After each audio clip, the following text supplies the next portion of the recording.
Hello everyone, welcome to study with Shri. देखिए, Uttar Pradesh PCS और RO की प्रीलिम टेस्ट सीरीज चलाई जा रही है 2023 की। ये टेस्ट नंबर आपका 53 है। 52 टेस्ट ऑलरेडी कंप्लीट हो चुका है। प्ले लिस्ट बना रखी है, आप लोग जाकर के देख सकते हैं। देखिए, अगर आप किसी भी स्टेट पीसीएस की प्रिपरेशन कर रहे हैं, जैसे कि बीपीएससी हो, एमपीपीएससी हो, छत्तीसगढ़ पीसीएस हो, झारखंड पीसीएस हो, आरएस हो, उत्तराखंड पीसीएस हो या फिर हिमाचल प्रदेश पीसीएस हो, तो आप टेस्ट सीरीज को देखिए, आपको काफ़ी फ़ायदा होगा। या किसी वनडे एग्जाम की प्रिपरेशन कर रहे हैं तो भी आप इस सीरीज़ को देखिए, क्योंकि जो भी क्वेश्चंस हैं वो सभी प्रतियोगिता परीक्षाओं के लिए काफ़ी इंपॉर्टेंट है।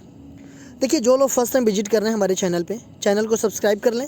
सब्सक्राइब करने के बाद से बेल आइकन को प्रेस कर लें कि जब भी मेरी वीडियो आए तो उनको नोटिफिकेशन मिल जाए। और देखिए, हमेशा लोग पूछते रहते हैं, कमेंट्स बॉक्स में मेल करते हैं, मैसेज करते हैं कि टेस्ट नंबर 1 से कहाँ मिलेगा।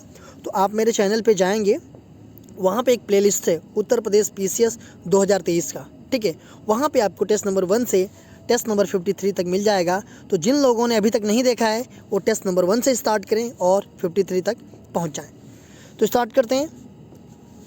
फर्स्ट क्वेश्चन है, कौन सुमेलित नहीं है? नवाबगंज पश्चिम बिहार, उन्नाव, ओखला पश्चिम बिहार, वाराणसी, समस्तीपुर पश्चिम बिहार, रायबरेली, पार्वती, औरंगा पश्चिम बिहार, गोंडा। पूछा जा रहा है कि इसमें से कौन सा सुमेलित नहीं है। कुछ पश्चिम बिहार का नाम दिया गया है और उस जगह का नाम दिया गया है कि ये पश्चिम बिहार जो है कि किस डिस्ट्रिक्ट में है, ठीक है। तो देखिए, नवाबगंज पश्चिम बिहार की अगर हम बात करें तो ये कहाँ पे है? तो ये उन्नाव में है। देखिए, नवाबगंज पश्चिम बिहार का नाम जो है कि चंद्रशेखर पश्चिम बिहार भी है। तो अगर कभी क्वेश्चन आ जाए कि चंद्रशेखर पश्चिम बिहार कहाँ पे है, तो वो उन्नाव में है। नवाबगंज पश्चिम बिहार या फिर चंद्रशेखर पश्चिम बिहार, ठीक है। और ये जो है ना, नवाबगंज पश्चिम बिहार, ये उत्तर प्रदेश का ये पहला पश्चिम बिहार है, ठीक है। ओखला पश्चिम बिहार ये कहाँ पे है? तो ये आपका वाराणसी में नहीं है। ये कहाँ पे है? तो ये है आपका गौतम बुद्ध नगर, गाजियाबाद में। समस्तीपुर पश्चिम बिहार ये कहाँ पे है? तो ये आपका रायबरेली में है। पार्वती औरंगा पश्चिम बिहार कहाँ पे है? तो ये आपका गोंडा में है। तो सुमेलित नहीं है कौन सा? तो ये आपका दूसरा ओखला पश्चिम बिहार कहाँ पे है? तो ये गाजियाबाद, गौतम बुद्ध नगर में है। उत्तर प्रदेश के राष्ट्रीय उद्यान दुधवा राष्ट्रीय उद्यान की स्थापना कब की गई थी? 1968 में, 1977 में, 1978 में, 1997 में। पूछा जा रहा है कि उत्तर प्रदेश के जो राष्ट्रीय उद्यान है कौन? दुधवा नेशनल उद्यान, ठीक है। जो दुधवा राष्ट्रीय उद्यान है इसकी स्थापना कब की गई थी? तो इसकी स्थापना की गई थी 1 फरवरी 1977 को। देखिए, ये उत्तर प्रदेश का एकमात्र राष्ट्रीय उद्यान है, दुधवा राष्ट्रीय उद्यान। ये कहाँ पे है? तो ये आपका लखीमपुर खीरी में है। गलत युग्म की पहचान कीजिए। मौदहा बांध, बिरमा नदी, रामगंगा बांध, रामगंगा नदी, माता टीला बांध, बेतवा नदी, मुसाकहंद बांध, जिरगो नदी। देखिए, इसमें से आपको गलत युग्म बताना है। मौदहा बांध ये जो है कि कहाँ पे है? तो ये आपका पड़ता है हमीरपुर ज़िला में, बिरमा नदी पर, ठीक है। रामगंगा बांध ये जो है कि उत्तराखंड में पौड़ी गढ़वाल ज़िले में है, रामगंगा नदी पे।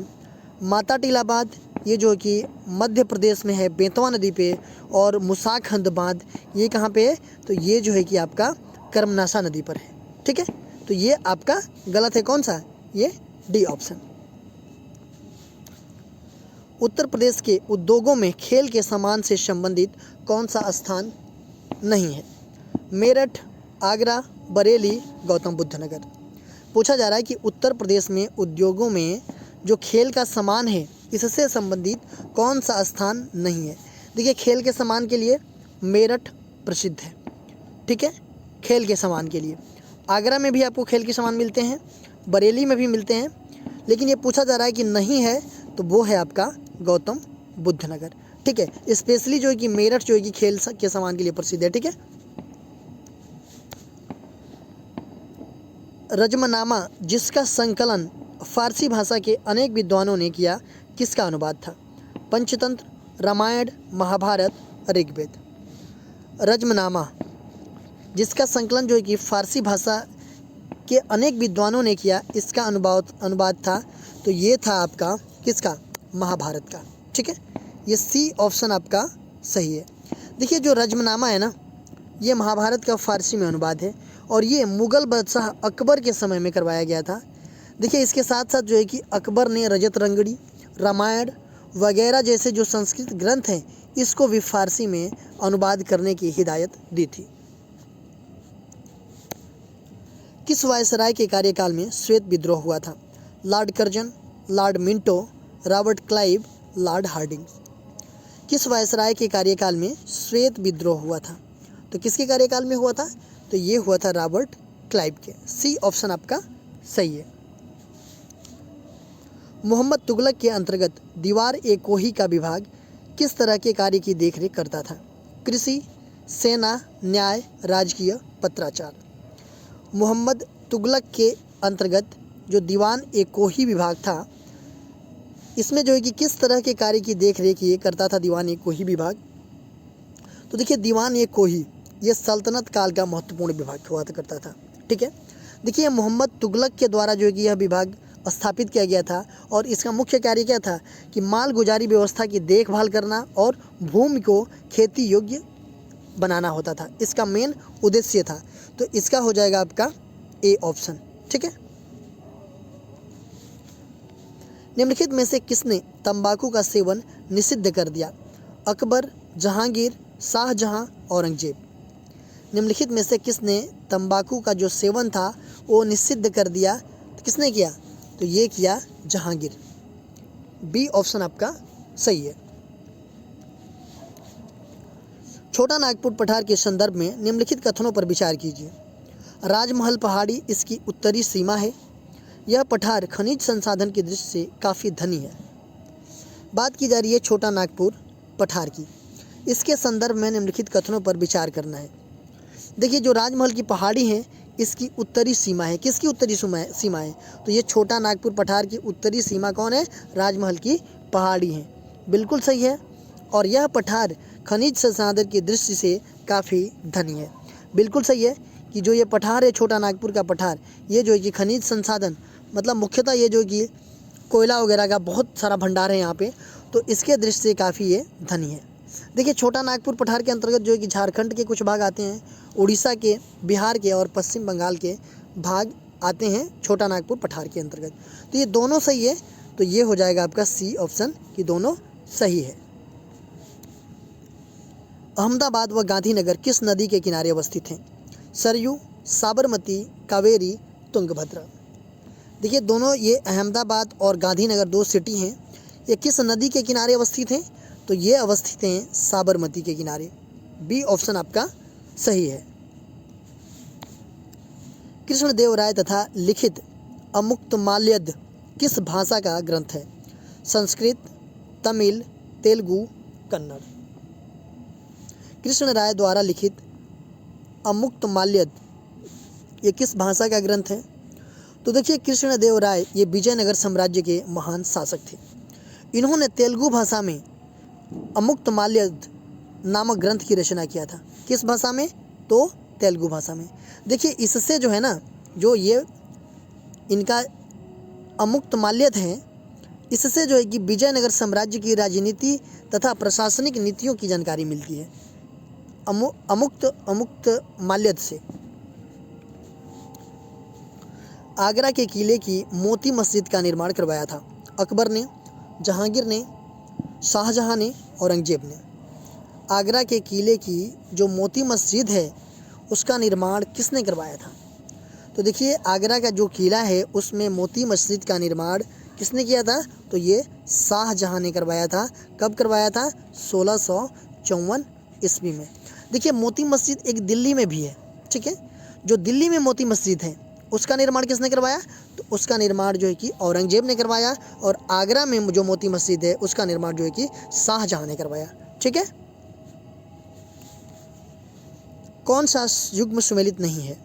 उकाई प्रोजेक्ट, तापी, तावा प्रोजेक्ट, तवा नदी, मिदनापुर नहर, कंसावती नदी, मैथुर बांध, कृष्णा नदी। देखिए इसमें पूछा जा रहा है कौन सा सुमेलित नहीं है। ठीक है, अगर हम बात करें उकाई प्रोजेक्ट की तो ये जो है कि तापी नदी पर है, गुजरात राज्य के सूरत जिला में। ठीक है, सही है ये। तावा प्रोजेक्ट की अगर हम बात करें तो ये तावा नदी पर है, मध्य प्रदेश में होशंगाबाद जिले में। मिदनापुर नहर ये जो है कि कंसावती नदी पर है और यह पश्चिम बंगाल में है। मेतूर बांध जो है ये कृष्णा नदी पे नहीं है, ये जो है कि कावेरी नदी पे है। तो ये सुमेलित सही नहीं है। निम्न में से कौन सा क्षेत्र लाल मृदा से संबंधित नहीं है? दक्षिणी प्रयागराज, चंदौली, झांसी, बुंदेलखंड क्षेत्र। पूछा जा रहा है कि कौन सा क्षेत्र जो है कि लाल मृदा से संबंधित नहीं है। देखिए, दक्षिणी प्रयागराज में भी लाल मिट्टी पाई जाती है, चंदौली में भी लाल मिट्टी पाई जाती है, झांसी में भी लाल मिट्टी पाई जाती है, बट बुंदेलखंड क्षेत्र जो है कि यहाँ पे लाल मिट्टी नहीं पाई जाती है। देखिए, यहाँ पे जो कि करेल या कपासी मिट्टी पाई जाती है। तो ये हो जाएगा आपका डी ऑप्शन। गलत युग्म की पहचान कीजिए। अनुच्छेद 343 संघ की राजभाषा, अनुच्छेद 348 उच्चतम व उच्च न्यायालयों की भाषा, अनुच्छेद 344 राजभाषा के संबंध में आयोग और संसद की समिति, एंड डी है कि अनुच्छेद 345 हिंदी भाषा के विकास के लिए निर्देश। इसमें से आपको गलत युग्म की पहचान करना है। 343 क्या कहता है? संविधान का अनुच्छेद संघ की राजभाषा के बारे में ये बात करता है। अनुच्छेद 348 जो है कि उच्चतम न्यायालय और उच्च न्यायालय की भाषा के बारे में बात करता है। अनुच्छेद 344 जो है कि राजभाषा के संबंध में आयोग और संसद की समिति के बारे में बात करता है। और अनुच्छेद जो 345 है ये किसके बारे में बात करता है? तो ये जो है कि राज्य की राजभाषा या भाषाओं के संबंध में बात करता है। और हिंदी भाषा के विकास के लिए जो निर्देश हैं वो आपका अनुच्छेद 351 में दिया गया है। तो गलत कौन सा है आपका? तो ये डी ऑप्शन है। ठीक है, ये डी ऑप्शन हो जाएगा। निम्न राज्यों का युग्म बताइए जिनमें लोकसभा सीटों की संख्या समान है। झारखंड, असम, झारखंड तेलंगाना, झारखंड पंजाब, असम पंजाब। पूछा जा रहा है कि युग्म बताना है आपको इन राज्यों में से कि जिसमें लोकसभा की जो सीटें हैं ना, सीटों की संख्या जो है कि समान है। अच्छा, झारखंड में कितनी सीटें हैं? तो झारखंड में आपका 14 है। असम में भी आपका 14 है। झारखंड में बता ही दिया। तेलंगाना में कितना है? तो 17 है। और आपका पंजाब में कितना है? तो 13 है। तो देखिए, पहला ही हो जाएगा, झारखंड में भी 14 है और असम में भी 14 है। तो ये हो जाएगा ए ऑप्शन। निम्नलिखित में से कौन सा सिंधु स्थल समुद्र से जुड़ा हुआ है? आलमगीरपुर, लोथल, रोपड़, कालीबंगा। पूछा जा रहा है कि कौन सा सिंधु स्थल जो है कि समुद्र से जुड़ा हुआ है। कौन सा जुड़ा हुआ है? तो ये जुड़ा हुआ है आपका लोथल। देखिए, लोथल का जो टीला है अहमदाबाद गुजरात में स्थित है और यहाँ से डाकयार्ड मतलब जहाज़ों की गोदी के साक्ष्य मिले हैं। आलमगीरपुर की अगर हम बात करें तो ये कहाँ पे? उत्तर प्रदेश मेरठ में है। और यहाँ से मृदभांड बर्तनों पे गिलहरी का चित्रकारी मिला है यहाँ से। ठीक है। रोपड़ कहाँ पे है? तो रोपड़ जो है कि रूपनगर पंजाब में है और यहाँ पे मानव के साथ कुत्ते दफनाए जाने के साक्ष्य मिले हैं। तांबे की कुल्हाड़ियाँ मिली है रोपड़ से। और कालीबंगा कहाँ पे है? तो ये जो है कि हनुमानगढ़ राजस्थान में है। यहाँ से जूते हुए खेत, अग्नि हवन कुंड और भूकंप के साक्ष्य मिले हैं। देवगढ़ का मंदिर निम्नलिखित में से किसका प्रतीक है? कुषाण स्थापत्य, पल्लव स्थापत्य, गुप्त स्थापत्य, मौर्य स्थापत्य। जो देवगढ़ का मंदिर है ये निम्नलिखित में से किसका प्रतीक है? तो देखिए, देवगढ़ का जो दशावतार मंदिर है ये उत्तर प्रदेश के ललितपुर जिला में ये स्थित है और ये मंदिर जो है कि गुप्तकालीन मंदिरों में से सर्वाधिक सुंदर मंदिर है। तो ये हो जाएगा आपका गुप्त स्थापत्य का प्रतीक है ये। पुरंदर की संधि 1776 में मराठों का प्रतिनिधि कौन था? सुखाराम बापू, माधवराव, नाना फडणवीस, इनमें से कोई नहीं। देखिए, पुरंदर की संधि 1776 ईस्वी में हुआ था। इसमें पूछा जा रहा है कि मराठों का प्रतिनिधि कौन कर रहा था? तो देखिए, पुरंदर की संधि जो था ये जो है कि अंग्रेज गवर्नर था जनरल वारेन हेस्टिंग्स, इसके समय में हुआ था। किसके बीच हुआ था? तो अंग्रेजों तथा मराठों के बीच हुआ था। और मराठों का जो प्रतिनिधि थे वो कौन थे? नाना फडणवीस थे। तो ये हो जाएगा आपका सी ऑप्शन। मरुस्थल तथा अवस्थिति का गलत युग्म बताइए। रब अल खाली यमन में, कुराकुम उज्बेकिस्तान में, आटाकामा उत्तरी चिली में, गोवी मंगोलिया में। इसमें पूछा जा रहा है मरुस्थल तथा उसकी अवस्थिति का गलत युग्म पूछा जा रहा है। ठीक है, रब अल खाली, ये मरुस्थल जो है कि कहाँ पे है, तो ये मरुस्थल है आपका यमन में। ठीक है, काराकुम, काराकुम मरुस्थल कहाँ पे है, तो ये उज्बेकिस्तान में नहीं है, ये तुर्कमेनिस्तान में है। ठीक है, आटाकामा मरुस्थल कहाँ पे, उत्तरी चिली में है। गोवी मरुस्थल कहाँ पे है, तो ये मंगोलिया में है। बट गलत युग्म कौन सा है, तो ये है आपका बी ऑप्शन। देखिए क्वेश्चन पूछा गया था आप लोगों से पिछले वीडियो में, इसका आंसर आप लोगों के कमेंट बॉक्स में देना था कि निम्नलिखित में से कौन मुख्य रूप से उदारवादियों का मुख्य पत्र था। New India, leader, young India, free press general. पूछा जा रहा है कि निम्नलिखित में से कौन सा मुख्य रूप से उदारवादियों का प्रमुख पत्र था।